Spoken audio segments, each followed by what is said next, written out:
You need to have a doctor involved, and they need to wean you off of it, and they need to set you through the right process, or they need to tell you shouldn't do it, whatever it may be. Still listen to your heart and your head, but also listen to your doctors. But so, if you've noticed any like sporadics in the way I act or talk or whatever, it could be that. I don't know. I may go back one day and actually look at my videos from this date to that date and say, wow, I really changed a lot, for the good, for the worse, whatever it may be. I may have to get back on. I may like find myself, the other day I just unraveled, and I never unravel. I've always been one thing, even before I was on Zoloft. The one thing I had always been was, like, I was still a pillar. I was still strong. I was still, just fine when it came to that. So it's not like I'm going to crumble to nothing from what I was before if I was nothing. Before I was still something. I was just an angry something. Very angry. Anxious too. Didn't really like big crowds too much, and the possibility that people were bumping into you on purpose in a crowd, like at a concert or something. I just didn't like that. But I am going through some shit. It's not terrible. It's strange, Right when you think everything should just be perfect, it's not, and I'm actually aware of it.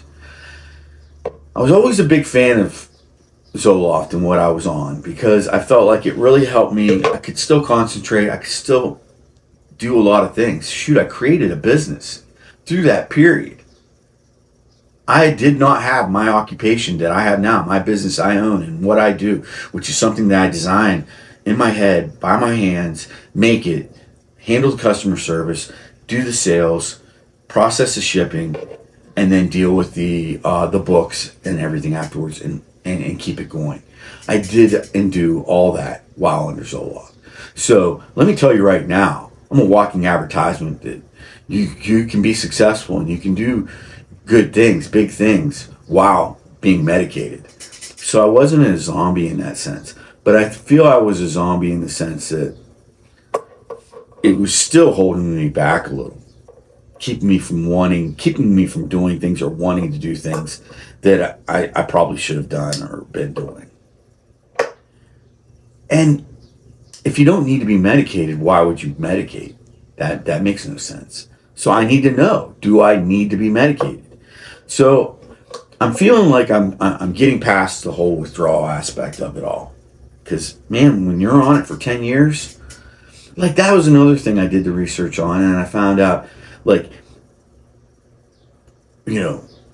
withdrawal symptoms can be very tough after 2 years. And I go, 2 years? I go, I've been on this shit for 10.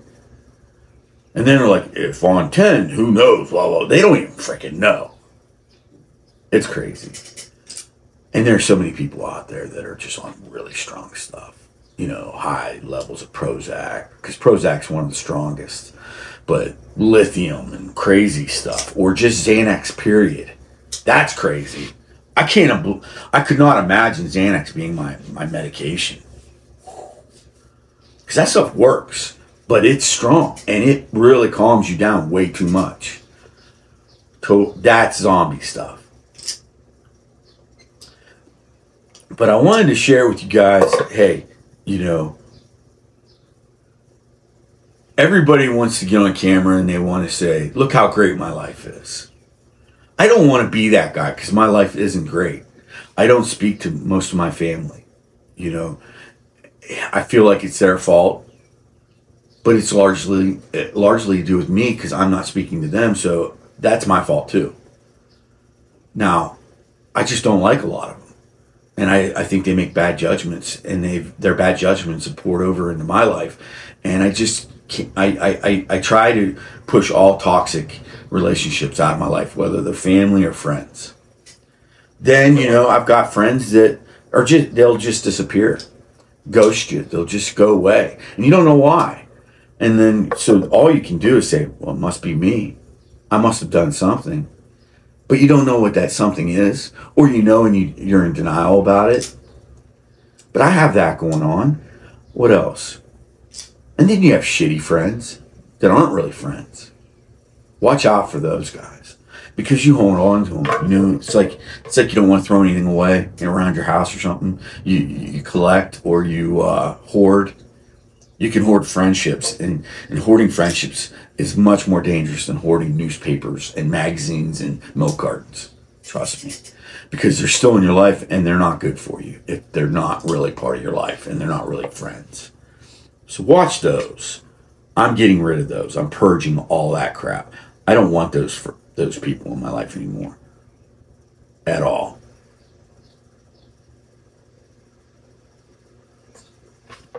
But you know, we all have our demons. We all have our problems. We all have our things that are in there. And it's like, I know when people look at me that know me and they say, well, why are you so mad? Why did you get so mad? Why are you so angry? I don't know. We don't know. We don't know all that. Why don't you calm down? So why don't you kiss my ass? Tell me to calm down. Have you ever felt anxious? When you did, and you're feeling anxious or angry, did a person close to you say calm down ever help? So who in the right mind says calm down? That person lacks complete awareness. Calm down. Like right now, I'm getting fired up over that. And if somebody was here, hey, just calm down. Hey, just piss off. Why are you talking to me? Do I look like somebody you need to be talking to right now? Especially telling me to calm down? Yeah, see, there it is. I mean, it's there. There's no getting away from it sometimes. The only way you get away from it is you mask it with these drugs.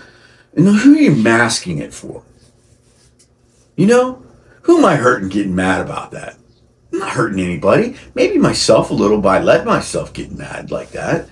But not everybody's built to be calm. Not everybody's built to be angry. Not everybody's built to be whatever. You're just who you are, and you be who you are. But you got too many people that are worried about themselves. You know why that person's saying be calm? Because they're feeling uncomfortable. They're getting nervous. They're getting scared. They're getting agitated by my reaction to something. And they want me to control myself for them. That's a big problem. Because we have a lot of people out there that are medicating for other people, not for themselves. Because it used to be the world needed angry guys. It needed angry men. It needed strong men. It needed passionate men. It needed tough men and women. People. It needed that. Now, the world doesn't want it or need it, so they're trying to eradicate it. And they're masking it, and they're just pouring drugs over top of it to hopefully make their little soft ground feel comfortable as they're walking over top of us. So, my message, I hope, can be and will be in the future as I go on, is I'm going to allow myself to become or stay or be more passionate and maybe get angry and maybe get a little anxious when I need to be anxious. Because just maybe those are warning signs, positive warning signs saying, hey, something's wrong here and you should be upset about it. Something's wrong here and you should be angry. Something's wrong here and you need to protect your surroundings. Because I think the people out there would like us to not protect our surroundings so that they can invade our surroundings. They can invade our spaces. And then they can be, then they can snowflake their way into your life and manipulate you. Because snowflakes couldn't get into your life and manipulate you when you're on edge. When you're razor, when you're feeling razor and you're feeling, and that snowflake tries to get in your space, you're going to be like, what the fuck are you doing? Back the fuck off. Get the fuck out of my space. And boy, they run. and you're safe. But if you're drugged and you're chained, you're a chain dog, they can walk all over your yard. And they'll take a shit in your yard. Right in front of you. Right in front of you. That's what they're doing right now. Especially in America. They've got all of us, guys like me, men like me. You know, I'm an ex-vet. I'm this, I'm a that. I know so many just like me that are out there. And we're all chained dogs. They chained us up.